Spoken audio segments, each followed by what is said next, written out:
Hey everyone, it's Spoony. First shot of PAX. Now the convention has not actually opened up yet. That's in about an hour.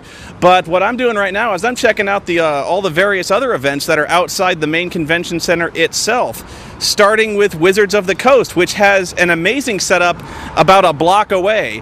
They're going to be holding open gaming all week, and this is what's really cool about PAX to me is, unlike E3, it's not all about video games. It's about basically all types of gaming, starting with video gaming, online gaming, and tabletop gaming, and role-playing, which is why Wizards of the Coast has such a huge presence here. I should actually show you the bus. They actually have a Dungeons & Dragons party bus, which I am trying my best to get into and maybe get some interviews with some of the developers maybe, or some press people out here, because I'm really excited about this year's new Dungeons & Dragons releases. Now, we all know about 4th edition, but what they're doing this year is they're releasing what's called the Red Box. It looks like a very retro take. They're basically packaging 4th edition in a red box, like if you've ever seen the old D&D styles.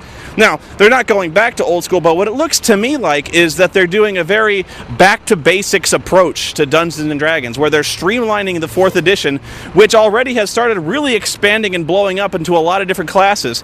The new Dungeons & Dragons Essentials appears to be taking it down to almost 4 classes, and only 4. To where it's really simplifying the rules a lot, where you don't have huge decks of actions and cards and spells and all that. It's, like I said, it's very basic, and I think it's really meant to attract new gamers, new fresh gamers, in a way that doesn't intimidate them. So I've been told that you can just basically, anyone can pick this up, and it basically guides you through almost a choose-your-own adventure to start your game. But I don't know, I'm really excited to see them. They're also releasing, I believe, at least 2 board games. The main one they're really proud of is Castle Ravenloft, which appears to be some kind of almost like a Hero Quest or Descent type of board game. So, hey, I'm really fired up to check it out. We're going to go inside and see PAX firsthand. I'm probably not going to check out all the keynote speeches, but I will be around touring the floor to see all the various video game demos, and probably get some word from all the other gamers who are here. Very excited to check out PAX, the most gamer-friendly convention I've ever been to, and it hasn't even started yet. The first thing I noticed when I arrived at PAX was how much more festive the atmosphere was here than at E3. See, unlike E3, PAX is less about selling new games and more about celebrating gamers. Almost every game was playable. Everywhere you looked, people were handing out merch or posing for photo ops. People were in costumes, and it was just a big party the entire 3 days I was there. In fact, even if you just ignored the convention hall entirely, there was so much to do at PAX it was kinda crazy. You could have spent the entire trip just watching the panels and the featured live events, like the live Dungeons & Dragons game from the Penny Arcade crew, with special guest henchman Will Wheaton. Heck, they even set aside an entire floor of convention space just for the live play of Dungeons & Dragons, Magic the Gathering, miniatures, war games, and anything else you can think of. So, being the sort of guy who plays pretty much everything, you can imagine I had a bit of a hard time trying to keep my mind on business. I guess I was here mainly to cover the new releases in video games, like Great Scott! Oh my god, oh my god, oh my god, I know what I gotta see first. Ooh, the DeLorean! Hang on a second, you guys. Wait, I got an idea! Lisa, sequel!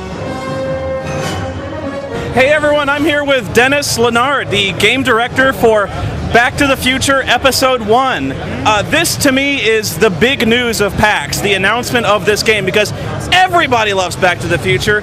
It's probably the most enduring film series of all time, and I think everyone is so excited about this, so I had to get as much information as possible as I could about this really exciting game. And so, everything I've seen from this game so far, which hasn't been much, mainly like the art style, has been very positive. I think people are really optimistic about this game.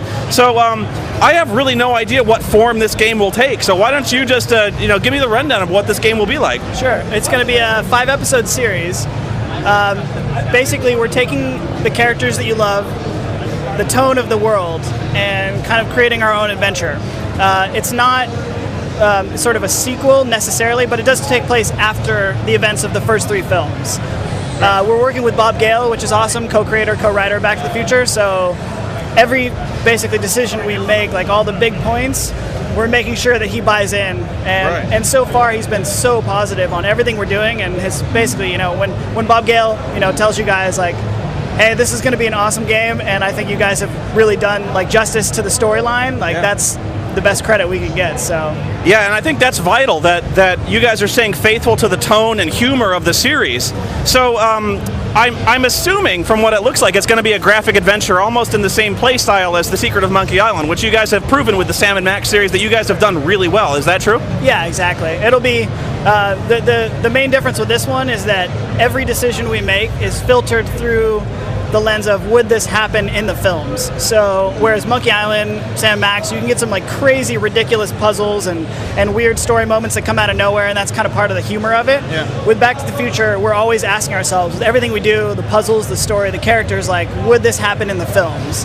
And so that's what I think for me makes it really exciting, because as fun as it is to work on Sam Max and Monkey Island, you can do all sorts of crazy stuff, but it's a real sort of creative challenge to make sure that we do justice to these characters, because we're all Back to the Future nerds at Telltale, so all the time we're always critiquing each other on like no, like that wouldn't happen in the films, it would be like this, and so you get a lot of like arguments of things that never happened in the movies, but like what we're doing and how they would play if they were in the films. Oh, it's definitely exciting, and even more exciting was the news that you guys had actually landed the voice talents of Christopher Lloyd. Are there any other voice talents recognizable from the movies that we would recognize? I can't say anything about that yet. We're going to slowly releasing it, but yeah, getting Christopher Lloyd on board was a huge thing.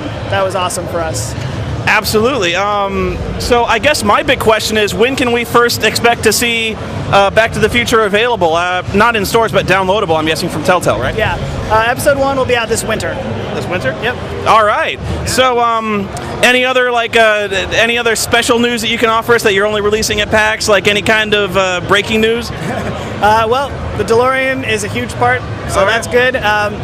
One thing that we're sort of like letting people know is since we are staying true to the license, time travel is usually the problem as opposed to the solution. So it's not like a Day of the Tentacle kind of crazy going through time thing. It's more of you get yourself into these situations, and in the time period you have to like sort of use your craftiness as Marty given the time period to try and solve problems. Right, absolutely, because usually there was some kind of problem with the time machine. They couldn't just go back and fix it immediately. I mean, they always had to go through it on their own ingenuity. Okay, so I think that's all I have. If they have any more questions, or where should they look for more breaking news on this game? Telltalegames.com. All right. So thank you, Dennis, for telling us about this great game. I am so fired up about this. Until next time, I will be playing this on day one because I love Back to the Future, and so does everyone else. Sadly, Back to the Future was not playable at PAX, and aside from some preliminary concept art, there really wasn't much to see either. Even so, the winner's not that far off, and I couldn't be more excited to see this game. I'm really optimistic, and I'm only more encouraged after my interview with Dennis. These guys seem like huge fans of the movies and dedicated to replicating that fun experience with the game. They don't want to screw this up, and I can't imagine this franchise being in better hands than Telltale Games. Back to the Future Episode 1 is scheduled for a release this winter 2010.